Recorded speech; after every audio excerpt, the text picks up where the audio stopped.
I see this room with this door that swung and this little bright light. And of course my mind is going and I'm wondering what they're doing behind that door. So then all of a sudden, out of nowhere, one woman comes out. And about 3 seconds later, another woman comes out from the same door. And they look at each other and say, "Have you seen my mother?" "No." "Have you seen my mother?" And they turn and go back in. And about 3 minutes later, 2 other daughters come out. I don't know who these people are. "Have you seen my mother?" "No." "Have you seen my mother?" "No." And they go back in. I'm thinking, this guy's got a harem. What the heck? How many wives does this guy have? In many ways, all of you, Mommy was your mother individually. The first reading, Angela and Elsa picked, and I wasn't sure why. And I looked at it and I said, it's perfect for this family. Why? Because you're always fighting with each other. There were 12 of you. There were 9 girls in this family. And someone's always arguing. And I know Mommy would be and listen to one side, and then she'd listen to the other side. And in her heart, she's like, just be peaceful. Large families argue. Large families argue. And for 35 years, someone's been mad at someone for something that probably was trivial. And through it all, Mommy was there. I asked her, what was the fondest memory?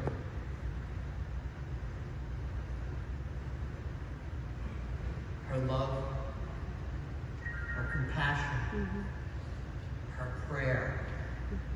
A couple of the sisters relayed to me that when they would go out, Mommy would stand by the door and watch and just sort of do the sign of the cross. Jimmy got in the car and drove away. That's a mother's love. She was all your mother, and she was a grandmother.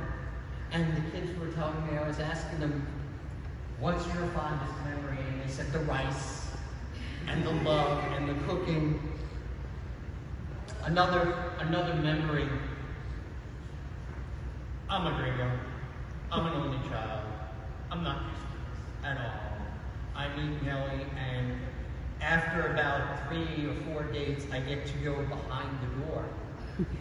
And I'm expecting, money and rolls and white powder. I don't know. It's a kitchen. It's a table. This is a table. And around that table was gathered a family in love. And Mom, I remember her making the arepas. And I remember her cooking it on the stove and grinding the cheese and making the paste. And I remember everybody coming out of the bedrooms. Of course, I wasn't allowed back there. There were more people in the house than I could fit. The gospel tells us in my Father's house there are many rooms. Jesus tells us he will go and prepare a place for you.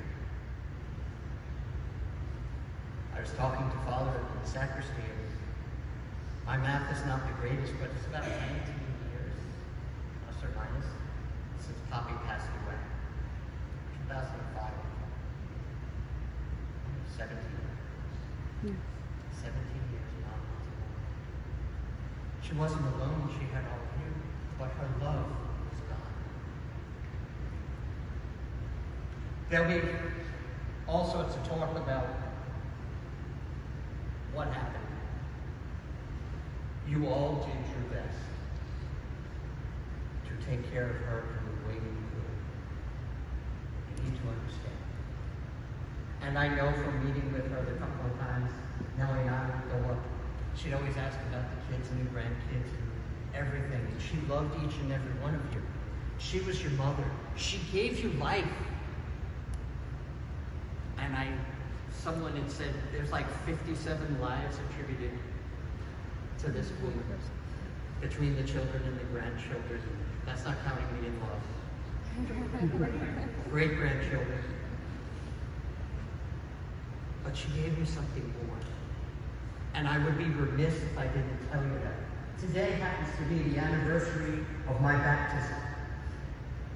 June 6, 1967, I was baptized for the second time. I was baptized in the hospital in an emergency. And every one of you were baptized. And because Mommy is baptized, we put this on to symbolize her baptism, where she became part of the Christian family.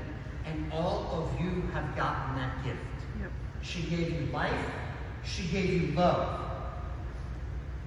She gave you Jesus Christ. What you do with it is your gift back. Have faith. Your Mommy is in God's hands.